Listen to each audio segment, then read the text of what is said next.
Grove Lockleys did that. Yes. But going back to Div 3 Friday night. How good is this Div? What a fantastic game this was on Friday night out at Norwood Oval. Before we go to that, Jace, maybe just talk us through the excitement that you've found bulging in the department in Div 3. Well, on the weekend, another good win was hands above the table, please. Eastern Park had a massive win over Salisbury West, which keeps now Greedy was at that game. Finals. Yeah, Greedy was at that game. Good game, Greedy. It was very close all day. It was just accurate kicking by Eastern Park got them over the line. Okay, well done. The top three sides are pretty much set in that league. However, the next three sides, Old Iggies, Salisbury West and Eastern Park, are all sitting on nine wins. Who wants it more? And then Flinders Park, if they win the next two games and someone drops the next two games, then they're in final chances. Well, they will be, but there's one round left, mate.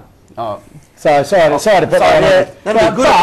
But still, the three sides, all jokes aside, mate, the three sides. Salisbury West have got a really tough game. They've got Flinders Park at home this weekend. Walkerville at home to Eastern Park, so that'll be a massive game. And Athelston take on Old Iggies. So it's good, close. 5 o'clock Saturday afternoon, mate. Those mobile phones will be going berserk between all those clubs to see what actually happens. Speaking of Old Iggies, and a team that well probably doesn't deserve to get relegated, but is probably still in a bit of danger there. St Peter's. Friday night we went out to Norwood Oval. Fantastic. We can roll the tape now. What a game it was out there. It was, yes, the big one, the one we've been looking forward. It was the clash for collegiate consistency.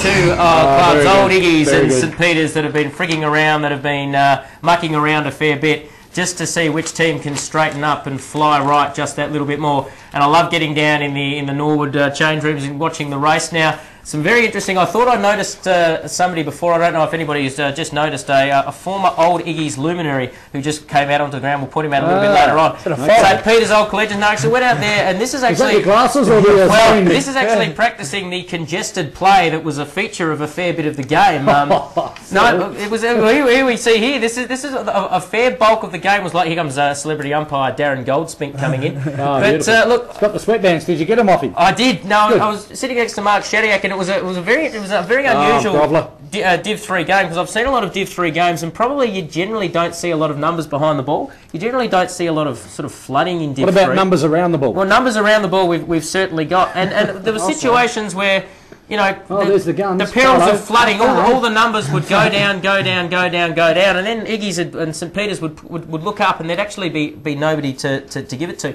Now, in terms of St Peter's, they're actually a fairly impressive side, Spud. Yeah, they don't deserve to be relegated, do they? But I mean, they've got that big game this week. Against Smosh West Lakes a couple of weeks ago, when Smosh were on a 9-game winning streak and St Peter's were on a 5-game losing streak, St Peter's actually went out and kicked the first 7 goals of the game. That's a fair effort. And they've actually piled it on. And last week against Athelston, as I think we pointed out on the routes, they got a lot of the ball again. They got just as many forward entries. Nice shot of the grass there. But actually couldn't seem to hit any targets. Now, here was the first celebrity. John Bradman, the Don's son, was out there at Old Iggies. And why was he out there at Old Iggies? Well, quite frankly, his daughter, we understand, is actually going out with Old Iggies number 16, James O'Connell. Now, he was another celebrity. Former Old Iggies coach Dwayne Stewart, a bloke who coached them a couple of weeks ago. All I can say to that is he is a gutsy player, isn't he? How gutsy is he right now? He coached the side for about, I think, look at those stripes go up and down.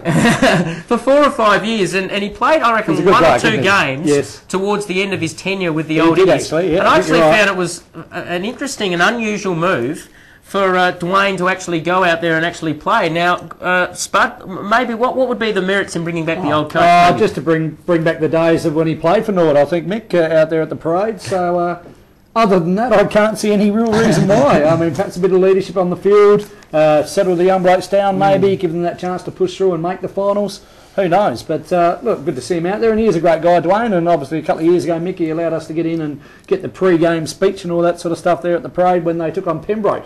2 great ruckmen actually sort of going for it in terms of, I think it was our line and Carlo Calabresi. Their tap work was absolutely superb. But this is what we saw for the bulk of the game. One team would get the ball forward, race it through a couple of sets of hands, would work beautifully between half forward half back and half forward. And then would just absolutely burn it. Well, Mick, it was the parade. I mean, let's be honest. Good players for St Peter's Old Collegian. Sean Cantwell was absolutely outstanding, as was Stuart 12-3, while for Old Iggies, Carlo Calabresi, his ruck work was absolutely superb. Had the cannons out, did he, mate? Yep, James O'Connell, incidentally enough, playing in front of his future father-in-law, John Bradman, was actually superb. Dane Rolfe was well held, but and Peter Tyson did a fair bit off the half-back flank too. But look, the comparison's about, of course, the old Iggies coach, Greenie, you would know. We've compared him, of course, to one particular individual. And who does he actually look a bit like, Paul Dorian? Well, I don't know. There's a lot of people around. I suppose Telly Savalas. Telly Savalas, maybe he's always called RoboCop, of course. How about this generation? This generation, I'd have to be the great man, my lookalike. Who would be Greg Matthews? Yeah. No, I reckon Bruce Willis he looks like. Well, let's just bring that up. Let's see. Here's Paul Dorian here. He was wearing the black suit. Let's just see. And there's Bruce Willis. I actually think that's a pretty unreasonable way. He's one from the side and then one from the side on. And I think that is. And he realises this. He was coming out wearing the black suit. And what we thought we'd do, we just see whether he is actually using any of this Bruce Willis lookalike to his advantage. And going out to the break, we were a little bit sceptical until we heard his quarter-time speech. Oh, here we go. And we'll have that going out to the break. All grassroots, Shawnee Court after this. Get ready for it. Hey, Carmine, let me ask you something. What sets off the metal detectors first? The lead in your ass or the shit in your brains? Welcome to the party, pal! Come to the coast, we get together, have a few laughs. Mayday, mayday, anyone copying Channel 9? Yippee-ki-yay, motherfucker.